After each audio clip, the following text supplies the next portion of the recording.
नवोदय विद्यालय समिति, जवाहर नवोदय विद्यालय, कक्षा 8 हिंदी विषय अ स्तर, प्रकरण पानी की कहानी,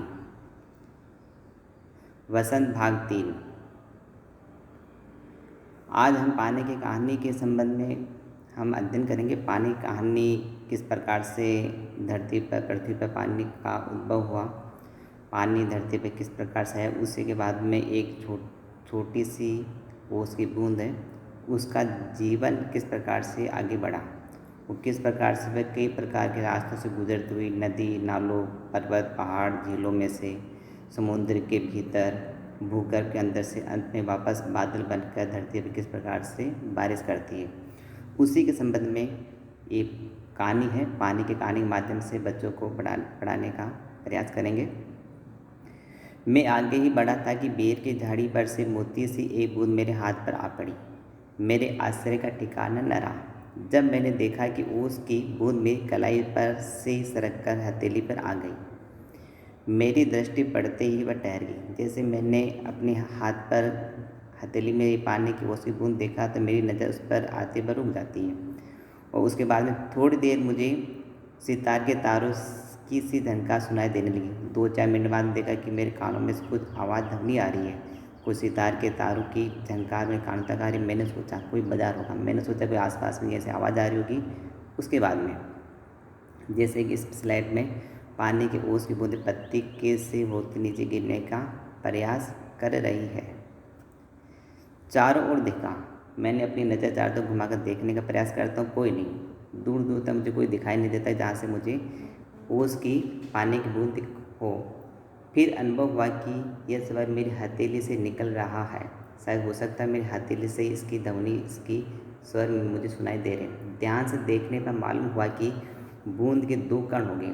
1-2 मिनट बाद में देखा कि उस पानी की बूंद के 2 हिस्से हो चुके हैं और वे दोनों हिल हिलकर ये स्वर उत्पन्न करें। दोनों कण आपस में मिलकर हिल हिलकर ये स्वर उत्पन्न करें, ध्वनि उत्पन्न करें और मानो बोल रहे हो, मानो कह रहे हो। क्या कह रहे हैं? उसी सुरीली आवाज़ में मैंने सुना, सुनो सुनो। मैं चुप था। फिर आवाज़ आई, सुनो सुनो। अब मुझसे न रहा गया, मेरे मुख से निकल गया, कहो कहो। लेखक को जब आवाज़ आती है कानों में तो कहता है चलो ठीक है, एक बार बोलो, कौन हो आप, क्या नाम है? अब मुझसे न रहा गया, मेरे मुख से निकल गया, कहो कहो। ओस की बूंद मानो प्रसन्नता से हिली। प्रसन्नता मतलब खुशी के मारे हिली और बोली, मैं ओस हूँ, जानता हूँ। लेखक ने उत्तर दिया, जानता हूँ, मैंने कहा। लोग मुझे पानी भी कहते हैं, जल भी कहते हैं। लेखक ने कहा ठीक है, ये भी मुझे मालूम है।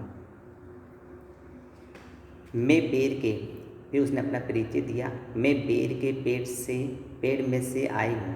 झूठी, मैंने बोला ना तो झूठ बोलती, ऐसा हो नहीं सकता कि बेर के पेड़ से ओस की बूंद गिरती हो। मैंने कहा और सोचा, बेर के पेड़ से क्या पानी का फव्वारा निकलता है? बूंद फिर हिली, मानो मेरे अविश्वास से उसे दुख हुआ हो। सुनो, मैं इस पेड़ के पास की भूमि में बहुत दिनों से इधर उधर घूम रही थी। उन्होंने कहा रुको, मैं एक बार देखना चाहती हूँ। वो अपना परिचय दिए कि मैं इस धरती में, इस ज़मीन के, इस पेड़ के इर्द गिर्द में कई दिनों से इधर उधर मैं घूम रही थी। मैं कणों का हृदय टटोलती फिरती थी। एकाएक मतलब अचानक। मैंने पूछा, मैंने उससे बात करी, ठीक है। और उसने उत्तर दिया, वह जो पेड़ तुम देखते हो, वो जो इतना लंबा पेड़ तुम देखते हो, वह ऊपर ही इतना बड़ा नहीं है। इतना बड़ा ऊपर दिखा दे, उतना नीचे ज़मीन में है। पृथ्वी में भी लगभग इतना ही बड़ा है। उसकी बड़ी जड़ें और जड़ों के रोए हैं, वे रोए बड़े निर्दय होते हैं। निर्दय मतलब जिसके अंदर दया के भाव नहीं हो। मुझ जैसे असंख्य जलकणों को वे बलपूर्वक मतलब है जबरदस्ती पृथ्वी में से खींच लेते हैं। कुछ तो पेड़ एकदम खा जाते हैं। जिन पेड़ों में प्यास ज़्यादा है, जो प्यास से अधिक समय तक पानी नहीं मिला, वे जल्दी से उन ओस के या पानी बूंद को खाकर समाप्त कर देते हैं। अधिकांश का सब कुछ छीन कर उन्हें बाहर निकाल देते हैं। जब पेड़ के अंदर पानी ज़्यादा हो जाता है, जब अतिरिक्त पानी को वे पत्तों के माध्यम से बाहर निकाल देते हैं, जल वाष्प की वाष्पीकरण की क्रिया से। क्रोध और घृणा से उसका शरीर काँप उठा। किसका? ओस की बूंद का। किसके प्रति? पेड़ों से वह घृणा करती, नफरत करती है कि ये हम जैसे कि हमारे भाई बंधु को इनका जीवन समाप्त कर देते हैं। तुम क्या समझते हो कि वे इतने बड़े यूं ही खड़े हैं? ओस की बूंद ने कहा, तुम क्या जानते हो पेड़ इतने जो खड़े लंबे लंबे कि वे ऐसे ही खड़े धरती पर? उन्हें इतना बड़ा बनाने के लिए मेरे असंख्य बंधुओं ने प्राण नाश किए हैं।